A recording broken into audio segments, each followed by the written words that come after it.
tout à l'heure, parce que principe responsabilité, là c'est une éthique pour la nature, mais ça renvoie à des petits extraits de principe. Le principe responsabilité, ça renvoie au texte de Bloch. On y reviendra, c'est 59, je crois. Non, c'est quoi? Voilà, vous reviendrez après sur le fait que, contrairement à ce qu'on dit souvent chez même les heideggeriens français, il n'y a pas d'opposition si frontale que ça entre le principe responsabilité de Jonas et le principe espérance du marxiste Bloch. En tout cas, nous, on peut recommencer à les articuler.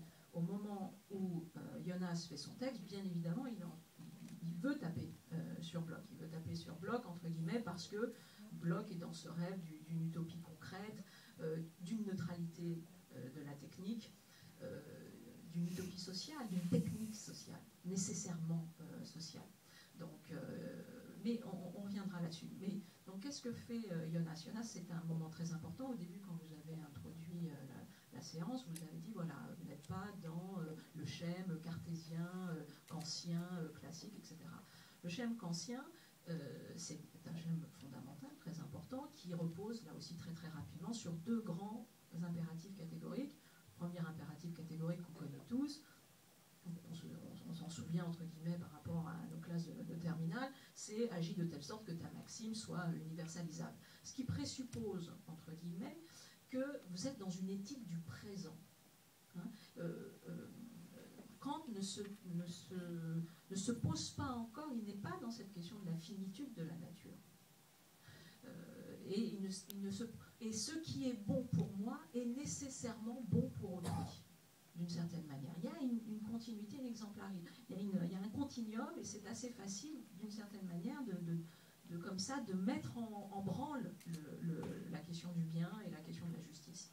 Ça, c'est le premier temps. Et puis le deuxième temps, le deuxième grand impératif catégorique chez Kant, c'est, là aussi je cite de mémoire et non pas très bien, mais ne prends pas l'autre pour un moyen, mais conduis-toi toujours face à autrui, dans la mesure où c'est une finalité. Donc ne remets pas en cause la finalité d'autrui, et donc ne sois pas dans un rapport pervers, etc. Ça, c'est ce qui fonde Kant. Jonas, ça va être un saut très important. Ça va être déjà de révéler qu'il y a une discontinuité entre ce qui est bon pour moi et ce qui est bon pour autrui.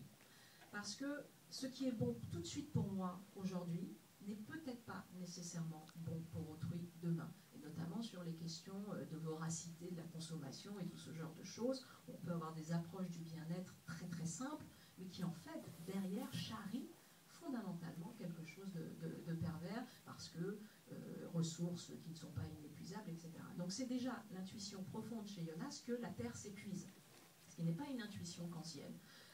Deuxièmement, que l'homme se fait du mal, non pas parce qu'il veut le mal, mais parce qu'il se veut trop de bien. Ça, c'est la deuxième grande intuition de Jonas. C'est-à-dire que c'est pas du tout voilà, de manière maléfique et perverse qu'il fait cette chose-là, pas du tout. Il est à la recherche de son bien-être, de son confort. Il est dans ce que disait Tocqueville, c'est-à-dire cette insatiabilité comme ça, cette immense passion, ce fait de transformer les principes en passion.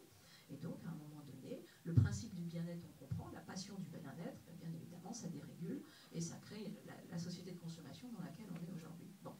Donc, ça, c'est la troisième grande intuition de Jonas, c'est de dire il n'y a pas que l'éthique individuelle qui va compter dans cette histoire, parce que nous sommes précisément dans un effet d'échelle qui est trop grand. C'est-à-dire que, bien évidemment, agir de telle sorte, c'est important, mais il va falloir derrière que les politiques publiques se mettent en route pour mettre en place une éthique politique et une éthique publique.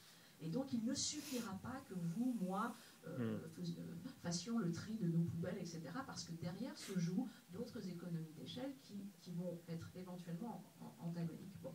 Donc, c'est tout ça, Jonas, et c'est une chose très très importante aussi, qui va être, je crois, un des principes où là, on doit être jonasien, parce que c'est à la fois du Lévinas, et en même temps, ça prend le point de vue du vivant au sens large, qui n'est pas, le vivant n'est pas présent chez Lévinas. C'est la question, quelle est l'éthique que j'essaye de mettre en place? C'est une éthique du futur, très bien, c'est-à-dire que je me projette dans le futur pour interroger les conséquences de mon acte. Le seul problème, c'est que je n'ai pas la capacité d'interroger les conséquences de mon acte. Je n'y arrive pas, parce que c'est trop immense. Vous avez la même chose, on y reviendra tout à l'heure, l'heure chez Gunther Anders, qui appelle ça la liminarité, c'est-à-dire le fait qu'à un moment donné, c'est trop gros, c'est-à-dire ce que la technique met en place, je ne peux pas l'anticiper. Et c'est ce problème éthique fondamental, c'est que je suis en train de mettre librement quelque chose en place et je ne pourrai pas anticiper ce qui se joue à ce niveau-là. Et pourtant, je défends que c'est une rationalité. Donc c'est ça le point de l'écologie qui dit tout simplement, attention, regardez ce que vous appelez rationalité. Parce que c'est précisément une échappatoire de la rationalité que vous mettez en place dans ce trop gros-là. Et ça, Jonas le pointe très très bien. Et l'autre point qui est important, c'est l'éthique, entre guillemets, altruiste, l'éthique du vulnérable, on pourrait dire, c'est-à-dire je dois être capable de me laisser affecter par le malheur d'autrui. C'est-à-dire pour construire mon action, je dois à un moment donné me décentrer tant que je me laisse affecter par